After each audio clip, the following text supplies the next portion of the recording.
Hello viewers, welcome in my YouTube lecture series. I have made many videos related to English literature, especially period or era of English literature. I have also made a critical analysis of some poems on a few play or drama. But today I am going to do something different. Today video is out of syllabus.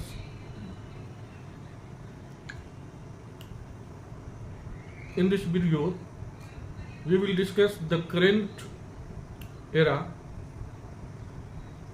the political scenario of current era. So you may say that this video may be a political video to teach, learn and understand the politics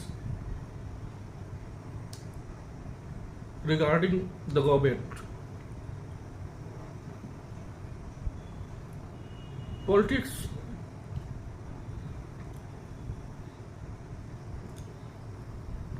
is a branch of knowledge which is called political science in universities, and it has developed a new school of knowledge, and many new branches are derived from this politics or political science, and these branches are polity, international relationship, administration, diplomacy, socio-economic scenario, culture and studies, African Asian studies, and many more. We have to return to our own topic, which I start the politics and further the political science. Politics or political science is not a new subject. It is not a today topic. Politics or political science is as old as the civilization is old, as the humanity is old. In the primitive age, when the men were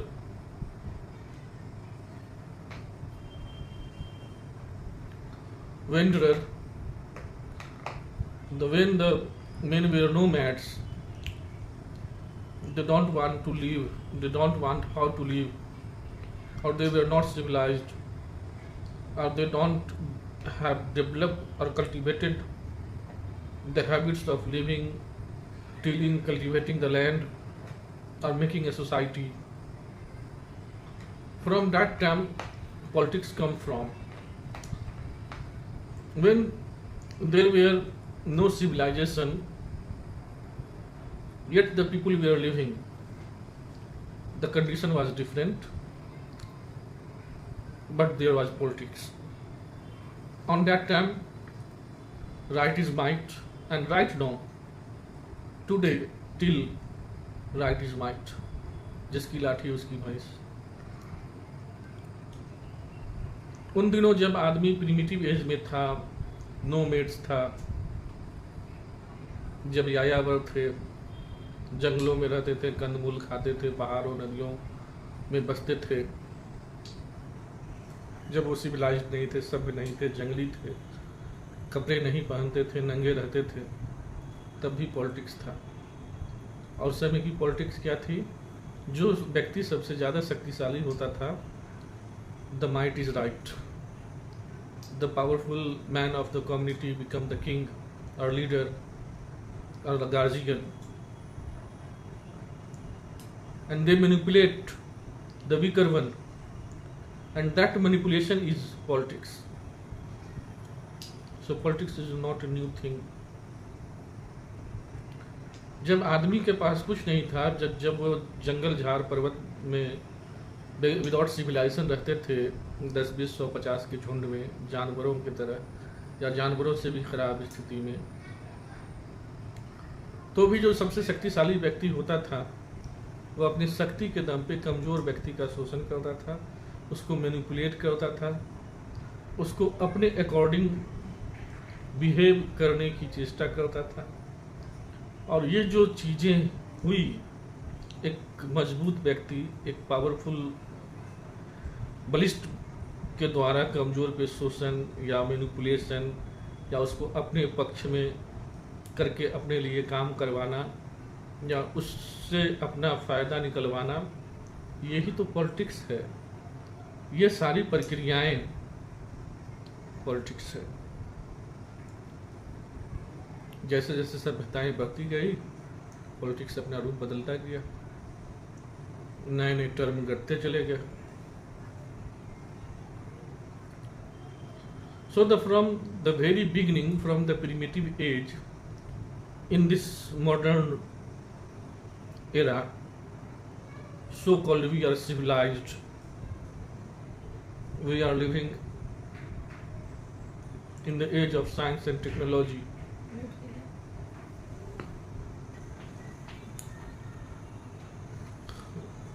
This world is world of material. We are living in a materialistic world where people rush, where people run behind the money, behind the material. Material means gold, wealth, luxurious life, splendid, gorgeous, tasty food, luxurious life, vanityful life, delicious food, astonishing bike, car, stunning dress, glamorous look, and so on. All the people are running behind the accumulating wealth and liquidity. Liquidity in the sense of cash, flow of money. And there is a rat race to gain more and more money, and this money is controlled by power. And when we say power, the power reflect or reference or relate to politics. So in this world, not is a world, it's a very complex world, where politics and government become more relevant, because there are not only one or two giants, there is giants all around, all sphere of life there is giants. Whether these giants are in the form of industrialization or capitalism or industrialist, corporate, or political power, a political man, whether the person who have money and exploit the weaker one by through the interest, and there is a gap, a bridge of living standard of people. So in this scenario, government become more relevant, and we find in the result it's ridiculous that government are become puppet of corporate or industrialist or a power or a super country or more powerful country. So in this phase,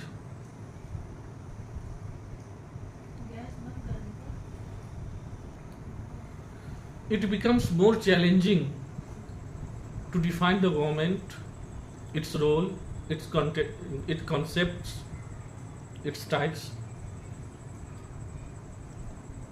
Let formally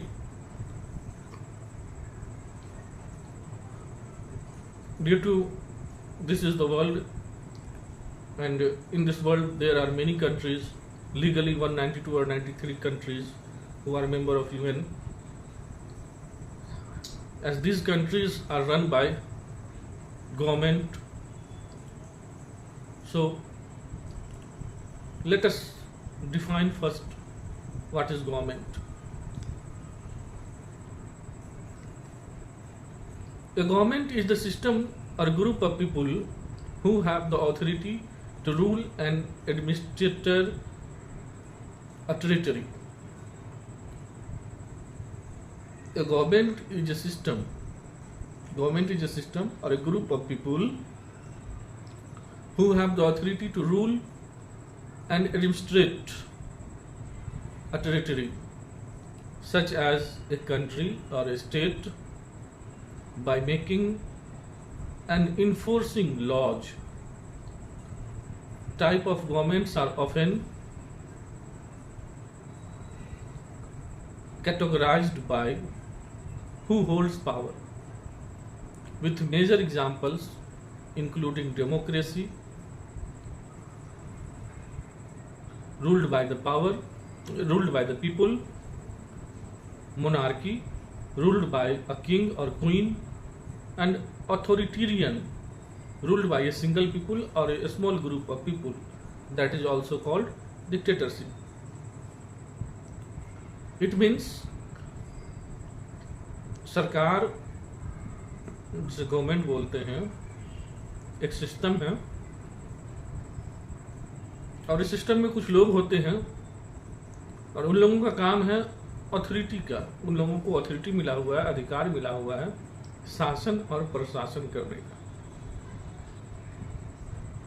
किस पे? तो एक territory पे। तो territory से मुझे याद आया कि पहले टेरिटरी को डिफाइन करते हैं, मीन्स नेशन को डिफाइन करते हैं या स्टेट को डिफाइन करते हैं।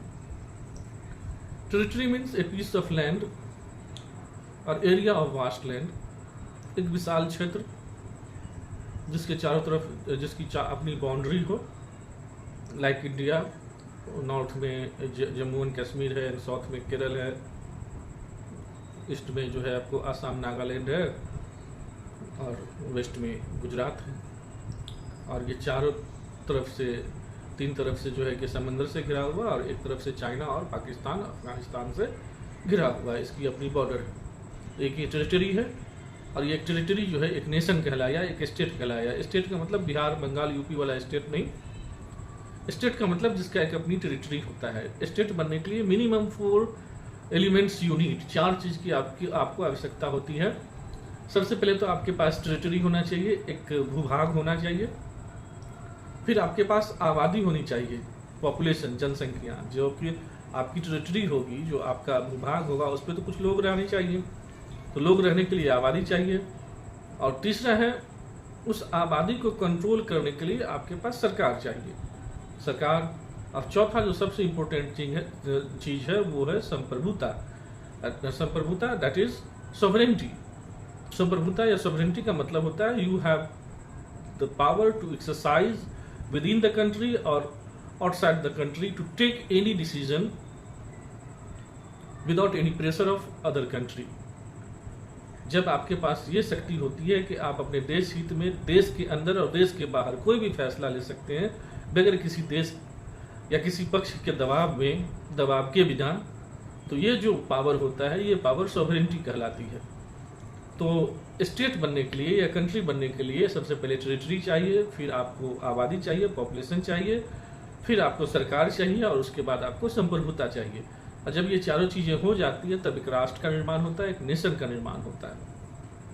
और जब नेशन का निर्माण होता है तो इस भूभाग में रहने वाले लोग, जो पॉपुलेशन है, तो लोग तो लोग हैं, लोग तो लोग हैं का मतलब कि they are natural thing, they are human being, प्रकृति द्वारा निर्मित हुआ है, it's a creation of God, तो गॉड ने इसको कुछ देकर भेजा है, और देकर क्या भेजा है, तो इंस्टिंक्ट का मतलब उसे अपने मशीन को तो हम बनाते हैं और कमांड करते हैं, जो ऑर्डर देते हैं वो फॉलो करता है, लेकिन इंसान मशीन नहीं है, इसको आप जो कमांड करेंगे वो ऑर्डर नहीं फॉलो करेगा, ये उसको रेशन पे तोलेगा, अपने मन मस्तिष्क से वो सोचेगा, विचारेगा, और उसके अलावा इसकी अपनी सनक होती है, जिद होती है, इसका एक अपना इंस्टिंक्ट होता है, जिसे आप जो है कि फितरत बोलते हैं। तो इंसान औरों से अलग इस अपने फितरत को लेकर है। तो फितरत होने के नाते अब इंसान यहाँ से डिफर होना शुरू होता है, एक इंसान दूसरे इंसान से अलग होता है फितरतन। By his instinct one person is different from other person, the way of thinking, the way of eating, the way, the dress sense, the way of taking their cloth. तो इस तरह से ये जो ह्यूमन बीइंग है, इसको ऊपर वाले ने दुनिया में फसाद करने के लिए भेजा है। ह्यूमन बीइंग्स हैज कम और created by God in this world to make chaos and turbulence. This is my own opinion. ये मेरा अपना ओपिनियन है कि यहाँ मनुष्य जब तक धरती पर रहेगा वह उठापटक करता ही रहेगा, और ये मनुष्य अपनी एग्जिस्टेंस को बनाए रखने के लिए तरह तरह की चीज़ें करता है। कभी वो समाज बनाता है, संस्था बनाता है, रिचुअल बनाता है, ट्रेडिशन बनाता है, परंपराएं बनाता है, मजहब को बनाता है, जातियां बनाती है, ये सारी चीज़ें, और कभी आवश्यकता भी होती है इन सब चीज़ों की। तो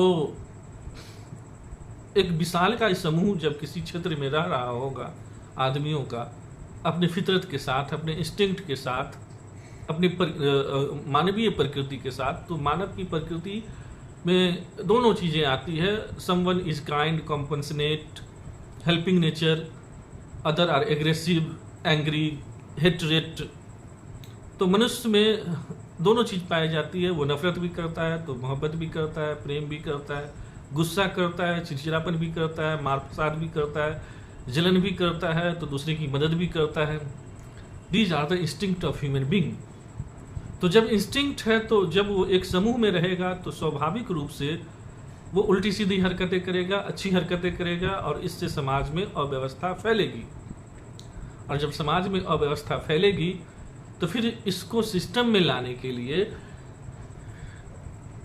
कि ये मनुष्य बना रहे और समाज अपना काम करता रहे, लोग मिलजुल करके एक साथ समूह में रह ले, इसके लिए हमें सरकार की आवश्यकता पड़ती है। अगर सरकार नहीं होगा तो फिर ये लोग आपस में लड़ मर के, कट मर के, फिर वो डिक्टेटरशिप हो जाएगा, टोटलियरिज्म की तरफ बढ़ जाएगा, एनार्की होगा, कोई सरकार नहीं होगी, जिसकी लाठी उसकी भैंस होगी। क्योंकि मनुष्य जब समाज में रहता है तो उसका एक ही ध्येय होता है, justice. The main purpose of life and the main purpose of human being is justice. If justice is delay, is justice is denied. अगर जस्टिस होने में देर होता है, इसका मतलब जस्टिस को इनकार किया जाता है। Every human being has right to dignity. हर व्यक्ति को डिग्निटी के साथ सम्मान पूर्वक जिंदगी जीने का अधिकार नेचर देता है, प्रकृति देता है, और सरकार भी देती है। और जब किसी व्यक्ति के डिग्निटी के अगेंस्ट में कोई व्यक्ति हरकत करता है, कोई ऐसा कार्य करता है, तो फिर वहाँ पे टकराहट होती है, और इस टकराहट के रिजल्ट में दंगे फसाद, मारपीट, यहाँ तक के युद्ध, गृह युद्ध और डिफरेंट इज्म जन्म लेते हैं। माओवाद, क्षेत्रवाद, आतंकवाद, ये सारी घटनाएं घटती है। उसके अलावा भी बहुत सारी चीज़ें समाज में होती है।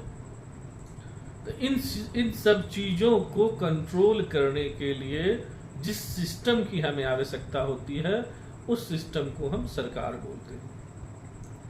ये तो एक पक्ष हुआ सरकार का कि हम समाज में हो रहे उथल पुथल या जस्टिस या इंस्टिंक्ट के कारण जो गड़बड़ियां पैदा होती है, उसको ठीक करने के लिए हमें सरकार की आवश्यकता होती है।